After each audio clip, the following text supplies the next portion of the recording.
வணக்கம் நண்பர்களே. 3 மாநிலங்களில் சட்டப்பேரவை இடைத்தேர்தல் நடைபெறுகிறது. தமிழ்நாட்டில் 7 தொகுதி காலியா இருக்கு, நடக்கல. அப்போனா வேற டிக்கெட்லாம் வருதுங்கிற மாதிரி தெரியுது. இன்னைக்கு அதிமுக இருந்து பெரிய பெரிய டிக்கெட்லாம் தாவேக்கால சேர்ந்துச்சு. உங்களுக்கு நல்லா தெரியும்.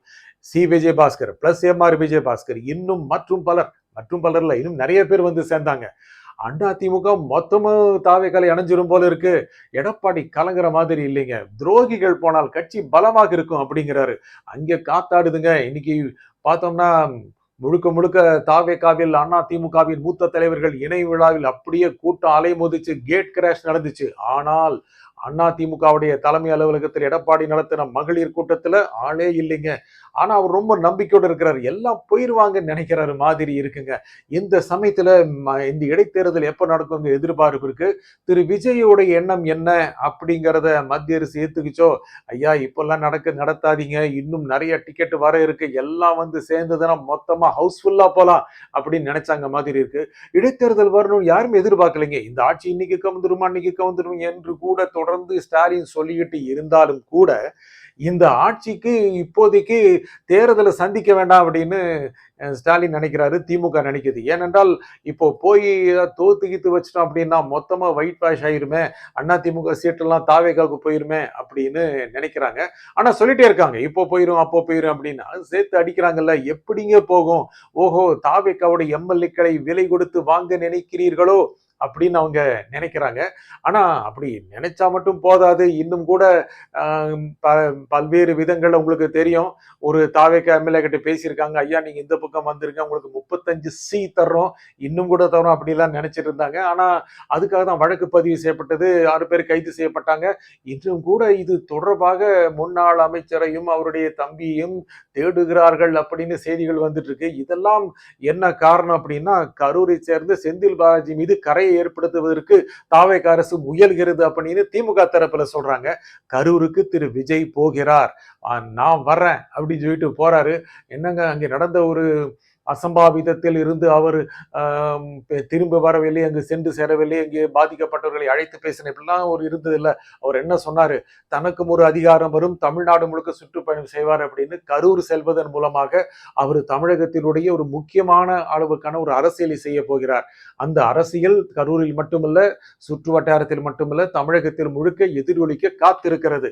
உங்களுக்கு தெரியும், தங்களுக்கு தாவேகாவுக்கு ஆதரவு கொடுக்கின்ற கட்சிகளுடைய தலைவருடைய கூட்டத்தை நடத்தினார். அதுல அவர் பேசின பேச்சு ரொம்ப டாப்பா இருந்ததுன்னு எல்லாருமே கைதட்டிட்டாங்களாம். ஏன்னா ஒரு திரைத்துறையிலிருந்து வந்தவர் ஒரு அரசியல் தலைவராக மிளிர்கிறார் அப்படிங்கிறது எல்லாருக்குமே ரொம்ப ஆச்சரியமா இருக்கு. எல்லாருடைய பாடி லாங்குவேஜை பார்த்தீங்க அப்படின்னா பெரிய பெரிய தலைவர்களை சந்திச்சவங்க, அவங்க அவருக்கு ஆதரவு கொடுக்குறவங்க, திரு விஜய்க்கு ஆதரவு கொடுக்குறவங்க எல்லாமே ஒரு சாதாரண தலைவர்கள் இல்லை, எல்லாமே பெரிய பெரிய ஆட்களை பார்த்தவங்க. ஆனா அவங்க என்ன பண்றாங்க அப்படின்னா, திரு விஜய் பார்த்து ரொம்ப ஆச்சரியப்பட்டு போறாங்க. அவர் ஒரு மிகப்பெரிய உச்ச நட்சத்திரமா இருந்தவர், முதலமைச்சர் ஆயிட்டாரு, மிகப்பெரிய அதிகாரமிக்க பதவியில் இருக்கிறாரு. ஆனால் அவர் நடந்து கொள்கின்ற விஷயம் ரொம்ப ரொம்ப அமைதியா இருக்கு, ரொம்ப ரொம்ப ஹம்பிளா இருக்கிறாரு அப்படின்னு கலந்துகட்டவங்களுக்கு தொடர்பான நம்ம கிட்ட சொல்றாங்க. ரொம்ப சாதாரணமா இருக்கிறாரு, ரொம்ப இயல்பா இருக்கிறாரு, எந்த விதமான அலட்டலும் இல்லை. ஆனால் தன்னுடைய பார்வையில ரொம்ப கூர்மையா இருக்கிறாரு. இந்த ஆட்சி உறுதியான ஆட்சி அப்படிங்கறது ரொம்ப தெளிவா இருக்கிறாரு. ஆனா இங்க வரப்போகின்ற இடைத்தேர்தல்களிலும் அதிக தொகுதிகளை தாவேகா வென்றுவிட்டால் அவங்களுக்கு என்று தனியான அதிகாரம் வந்துவிடும், பெரும்பான்மை வந்துவிடும். இருந்தாலும் கூட கூட்டணி கட்சிகளை கைவிடப் போவதில்லைங்கிற ஒரு உறுதியில் இருக்கிறாரு. திரு திருமாவளவன் சொன்னதுதான் ரொம்ப முக்கியம். இந்த ஆட்சி 5 ஆண்டுகள் நீடிப்பதற்கு விசிக தொடர்ந்து ஆதரவு கொடுக்கும் அப்படின்னு சொன்னதன் மூலமாக அவர் திமுக கழட்டாரு அப்படின்னு சொல்லவே அவசியம் இல்லாம போயிருச்சு. எதுக்குங்க சொல்லிட்டு இருந்தாங்க, இந்தியன் யூனியன் முஸ்லீம் லீக் சொன்னாங்க, இந்திய கம்யூனிஸ்ட் மார்க்சிஸ்ட் கம்யூனிஸ்ட் சொன்னாங்க, நாங்கள் கூட்டணியில் இல்லை, திமுக கூட்டணியில் எதுக்கு சொல்லணும், சொல்ல வேண்டிய அவசியமே இல்லையே. ஏன்னா அவங்க திரும்பி உள்ள வந்துட்டீங்கன்னாவே நீங்க வெளியே வந்துறீங்க தானே அர்த்தம். இது எல்லாமே இந்த ஆட்சி மீதான ஒரு நம்பகத்தன்மையை மக்களிடம் கொடுத்திருக்கு. ஆனா அதே சமயம் திரு நிர்மல்குமாரும் அமைச்சர் திரு நிர்மல்குமாரும் திரு ஆதவ அர்ஜுனா பேசுகிற பேச்சு திமுகவை மிக மிக சிறுமைப்படுத்துகிறது. திமுக அப்படியே சின்ன கட்சிங்கிற மாதிரியான பிம்பத்தை இவங்க கொடுக்குறாங்க. என்னன்னா திமுக மறுபடியும் வெல்லாது, இனி என்னைக்குமே வெல்லாது இப்படிலாம் சொல்லி திமுக தொண்டர்களை கலக்கத்தில் ஆற்றுவது மட்டுமல்ல, மற்ற கட்சிகளுடைய தொண்டர்களை, முக்கியமாக தாவேக தொண்டர்களுக்கு உற்சாகம் கொடுக்குறாங்க. திமுக காலியாச்சுன்னா முழுக்க இங்கதான் வரணும் அப்படின்னு அண்ணா திமுக காரங்களுக்கான ஒரு அச்சுறுத்தல் கொடுக்குறாங்க. திமுக அண்ணா திமுக கூட்டணி இன்னி கூட வந்துடும், ஆட்சேபிக்க நினைக்கிறாங்க அப்படின்னு அவங்க சொல்றதன் மூலமாக திமுகவில் இருக்கிறவங்களையும் டிமாரலைஸ் பண்றாங்க, மனக்கலக்கம் அடைய செய்யறாங்க. அதிமுக காரங்களை பெருமளவு மனக்கலக்கம் அடைய செய்யறாங்க இந்த அமைச்சர்கள். இந்த ஜாபே உங்களுக்கு கொடுக்கப்பட்டிருக்கு போல இருக்கு. இந்த மாதிரி பேசுங்க, இந்த மாதிரி பேசுறது மூலமாகத்தான் தாவேக்காவுடைய பலம் அதிகமாகும், மக்கள் கிட்ட நம்பகத்தன்மை அதிகமாகும்னு நினைக்கிறாங்க. முக்கியமாக பல்வேறு விஷயங்கள்ல இந்த அரசு எடுத்துக்கிட்ட நடவடிக்கைகள் கூட்டணி கட்சிகளுக்கு மிகப்பெரிய அளவுக்கான மகிழ்ச்சியை கொடுத்திருக்கு, திருப்தியை கொடுத்திருக்கு. இதன் மூலமாக இன்னும் கூட பெரிய பெரிய கலக்கங்கள் உருவாகலாம். அதிமுக இருந்து இப்போ பாருங்க, வேலுமணி சொல்றாரு எடப்பாடி கிட்ட, ஐயா நீங்க கொடுக்கிற பதவியெல்லாம் வேண்டவே வேண்டாம் அப்படின்னு. எதுக்கு எல்லாமே போனாங்க அவர்கிட்ட அப்படின்னு கேட்டாங்கன்னா, அதெல்லாம் கட்சியில் இருக்கிற குழப்பதாங்க காரணம் அப்படிங்கிறாரு. அவர் அநேகமா நடை கட்டிடுவாரோங்கிற ஒரு எண்ணம் இருக்குங்க. அதுக்கப்புறம் நத்தம் விஸ்வநாதன் இவர்கள் கூட சென்று விடுவார்கள்ங்கிற மாதிரி தெரியுது. இன்னும் தங்கமணி எல்லாமே கூட போகிறதுக்கான தயாரிப்பில் இருக்காங்க. இன்னும் பல முக்கியமான பிரமுகர்கள் அதிமுகவிலிருந்து காலியாகி செல்வதற்கு வாய்ப்பு இருக்கிறது. அதிமுக கரைந்து கொண்டே இருக்கிறது. ஆனால் விஜயபாஸ்கரை ஏன் சேர்த்தீர்கள், எம்ஆர் விஜயபாஸ்கரை ஏன் சேர்த்தீர்கள் அப்படின்னு திமுக தலைவர் வந்து தொடர்ந்து கேட்கிறாங்க. அவர் விஜய் பக்கம் சென்று விட்டால் அவர்கள் புனிதர்கள் ஆகி விடுவார்களோ அப்படின்னு. விஜயை பொறுத்தவரை மிக தெளிவா இருக்காரு. இவர்கள் மீதான குற்றச்சாட்டுகள் கடந்த ஆட்சிக்கும் முந்தைய ஆட்சியில் நடந்தது. ஒருவேளை விசாரணை வருகிற பட்சத்தில் எந்த விதமான ரெஸ்ட்ரிக்ஷன் இருக்காது, எந்த விதமான தடையும் இருக்காது, அது பாட்டுக்கு போயிட்டு இருக்கும் அப்படிங்கிற எண்ணத்தை தான் சேர்த்திருக்கிறாரு.